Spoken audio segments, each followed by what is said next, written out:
Assalamualaikum warahmatullahi wabarakatuh.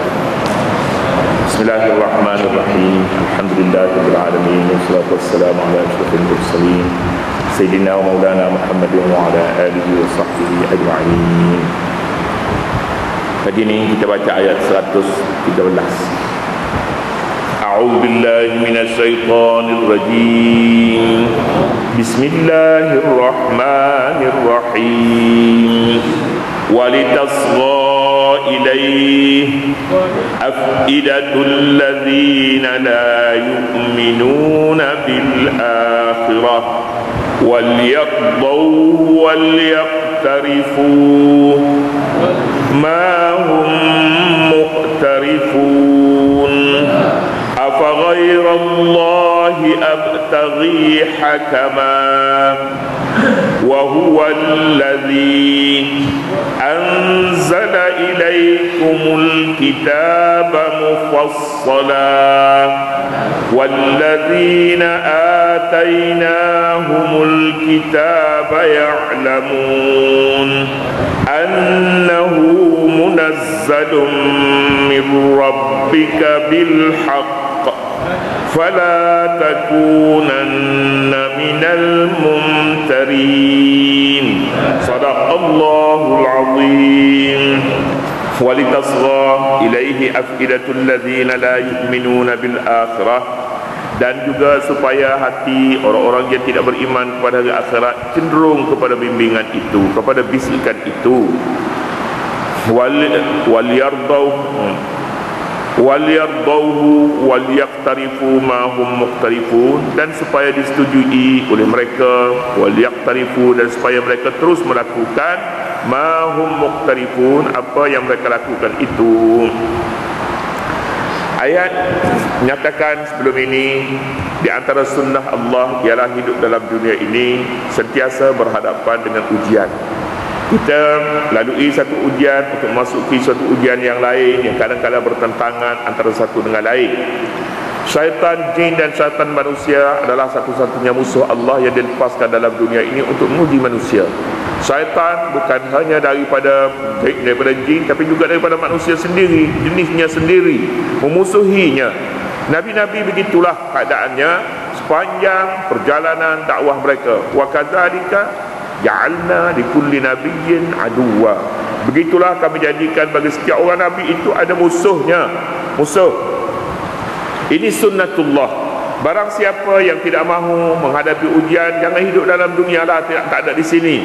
Tak ada di sini. Di sini macam itulah. Kadangnya ujian itu sakit, kadang-kadang ujian ini kesulitan dalam hidup, kadang-kadang kemiskinan, kadang-kadang hati tidak tenang, macam-macam masalahnya mengikut keadaan seorang itu. Nabi-nabi lebih tinggi lagi dia punya ujian. Rakyat biasa, kita orang biasa, orang mukmin biasa, rendah sedikit, tidak seperti nabi-nabi. Sunnah. Kemudiannya satu sunnah lagi yang disebutkan di sini, walitasgha ilaihi afidatul ladzina la yu'minuna bil akhirah. Mengapa Tuhan lepaskan jin dan manusia untuk membisik manusia ini, untuk menyesatkan, untuk menjadi ujian kepada manusia. Litasgha, supaya hati orang yang tidak beriman itu cenderung kepada bisikan syaitan. Hidup di sini di saat dia manusia, dia ada pengaruh di hadapannya, ada pengaruh baik, ada pengaruh buruk, ada pengaruh syaitan, pengaruh malaikat. Pengaruh malaikat selalunya bila berhadapan dengan syaitan ini tak menang malaikat.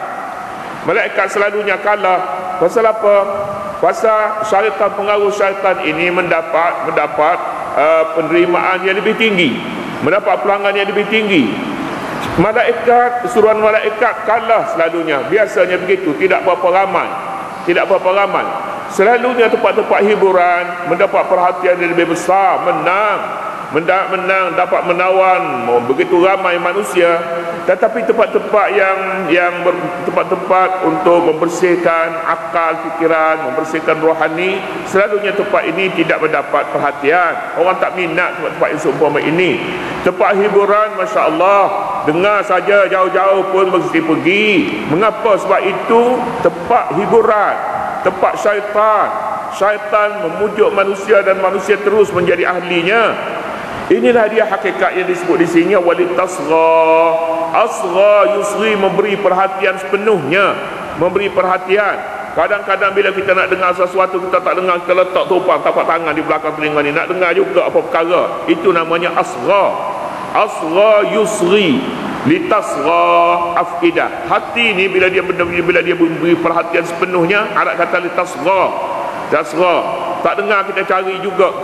Tapi tempat-tempat yang boleh membina rohani, pemikiran, tidak diberi perhatian begitu rupa. Itulah dia manusia. Manusia amat suka dengan hiburan. Pukul 3 pagi, pukul 4 pagi dia boleh bangun untuk menonton pertandingan bola sepak antara bangsa. Tak kira ada siapa-siapa, boleh bangun. Kalau tiap-tiap malam boleh bangun, boleh, tak ada masalah. Okey, tempat-tempat ibadat, kalau takdirnya bukan takdir lah, waktu ini juga waktu yang sangat aman, sangat baik sebenarnya. Seorang berada di atas kekal sembahyang dan menunaikan ibadat namanya tahajud, sangat besar pahalanya pada hari ini. Tak ada siapa pun yang menafikan perkara ini. Mana orang yang mengerjakan salat pagi, tahajud pagi ini, dia akan tahu bahawa betapa besarnya untuk dirinya, untuk ketenangan fikiran. Jadi dia tahu, tetapi tidak mendapat minat. Tak minat, orang tak berapa minat yang ni. Tetapi hiburan minat. Seorang penyanyi, pelakon, penghibur meninggal dunia, 2-3 hari tak selesai lagi, malah berbulan-bulan dalam surat khabar, dalam majalah liputan diberi sepenuhnya. Tetapi jika seorang ulama meninggal dunia, diam saja, tak ada siapa tahu pun. Tak ada siapa tahu. Begitulah keadaannya. Bola mendapat perhatian, hiburan mendapat perhatian, membaca buku-buku agama tidak mendapat. Walaupun buku itu sebenarnya tak cukup untuk dibaca sekali, baca 2 kali, 3 kali. Tetapi adakah orang memberi perhatian? Tak ada orang tak beri perhatian. Orang lebih suka permainan kaki daripada permainan kepala. Permainan kaki mendapat minat, permainan kepala tak ada. Permainan kaki hanya kaki, tapi permainan kepala boleh membetulkan kaki, boleh membetulkan hati nurani, boleh membetulkan perjalanan dalam hidup. Inilah kenyataannya. Syayatinal insi wal jinni yuhi. Syaitan, jin dan manusia menarik perhatian orang. Walitasgha ilaihi afidatul ladzina. Ini namanya sunnatullah. Tak boleh kita katakan macam ni manusia. Itulah dia kehendak Allah Subhanahu wa taala. Apabila manusia memilih ini jalan yang mahu mereka hidup, mereka boleh hidup, dan Tuhan berikan kepadanya seberapa banyak buah bala mereka boleh main buah bala, pecah satu beli satu, tak ada masalah. Tapi penerbitan buku, penerbitnya rugi.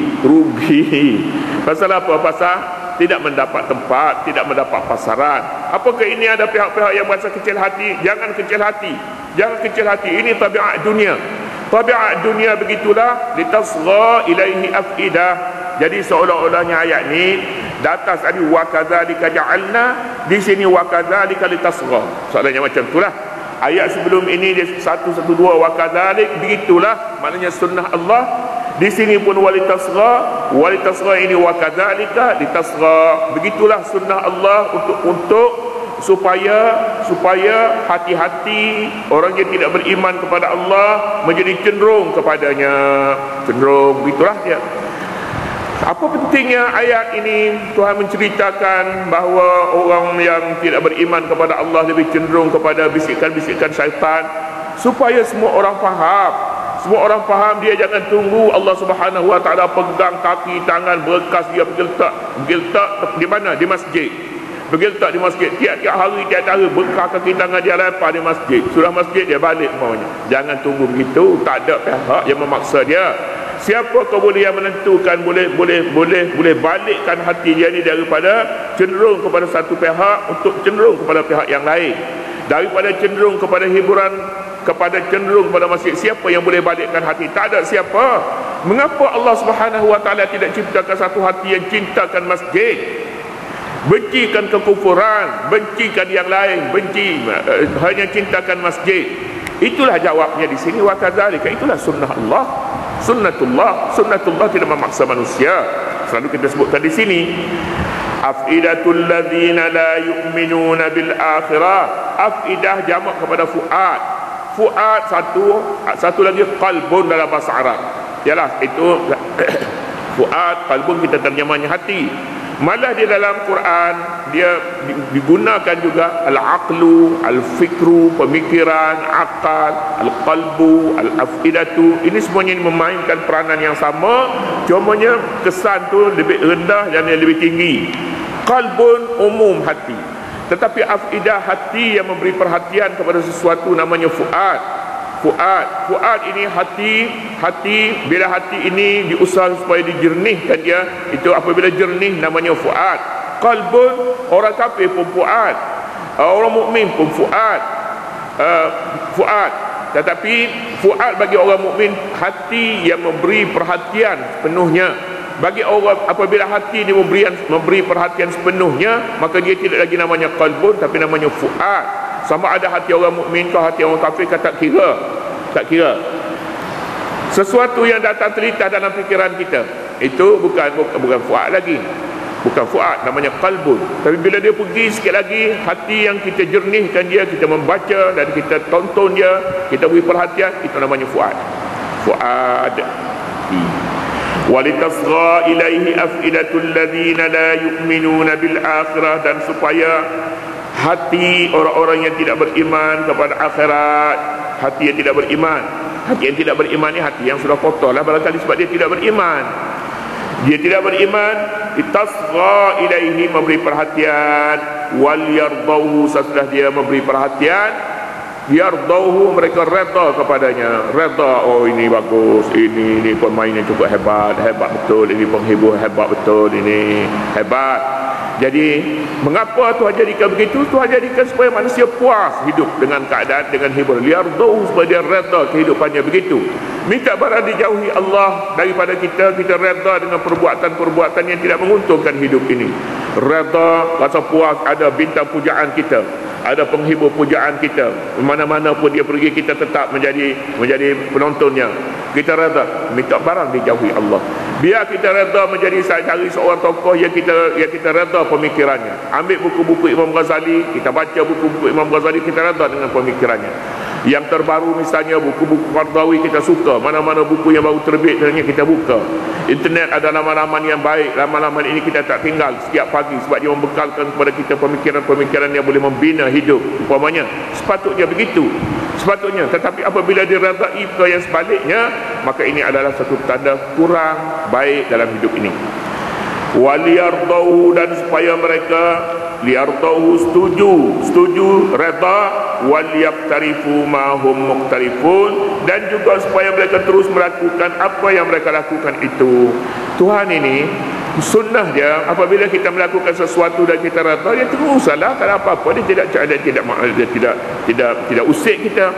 Apabila kita bina diri kita di atas kejahatan, dia sekali kejahatan, dua kejahatan, sampai bila pun kita akan lupa. Tetapi seorang yang memilih jalan ibadat, jalan Allah, sekali dia memilih jalan Allah, dia merasa tidak senang hatinya, dia tinggal jalan ini. Seorang yang selalu salat berjamaah, sebagai contohlah, dia tidak akan senang dia tinggal salat berjamaah sekali. Dia sembahyang seorang-seorang di rumah, dia tidak akan merasa puas salat bersendirian. Mahulah dia salat berjamaah. Mengapa? Tuhan redha, dan dia redha dengan cara itu untuk salatnya. Dia tidak redha salat bersendirian. Dalam apa sekalipun keadaan sekalipun, dia rasa mestinya datang ke masjid untuk salat berjamaah. Begitulah. Waliyardauhu waliyaqtarifu ma hum muqtarifun, dan supaya mereka terus melakukan apa yang mereka lakukan itu. Jadi tak maulah kita mau kalau sekali-sekala kita bersalah, kita melakukan dosa, kita nak bertaubat, tu hentikan nak bertaubat. Sekali-sekala memang ada. Manusia tidak sunyi daripada salah dan silap. Kesilapan adalah tabiat hidup manusia. Jenis manusia ini tidak selalunya baik, tapi ada sekali-sekala dia berbuat dosa. Tetapi jangan terasa dosa itu lebih manis kepadanya daripada pahala. Ini satu perkara yang lain pula.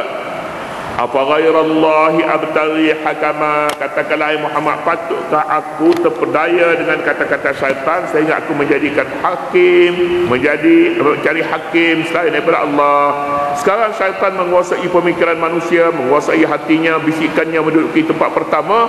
Adakah layak kita serahkan kepada syaitan untuk membuat keputusan? Apakah keputusan syaitan itu keputusan terbaik bagi kita untuk di dunia ini? Jawabnya tidak baik. Nabi SAW menjawab kepada orang tidak beriman, afa ghairallahi abtaghi hakama, apakah selain daripada Allah saya akan cari sebagai penghakim, sebagai keputusan, pemutus hukum? Rojok pada syaitan, rojok kepada syaitan. Tak bagus. Sebenarnya kami tidak akan rojok kepada mana? Kepada syaitan, tapi kepada Allah Subhanahu wa taala. Itulah dia ayat ini. Ayat ini membicarakan ke mana dan siapa yang sepatutnya memberi keputusan kepada manusia dalam mengambil sesuatu. Katanya tidak ada selain daripada Allah. Syaitan bukan tidak layak untuk memberi suatu keputusan kepada manusia. Kita sambung besok. Allah.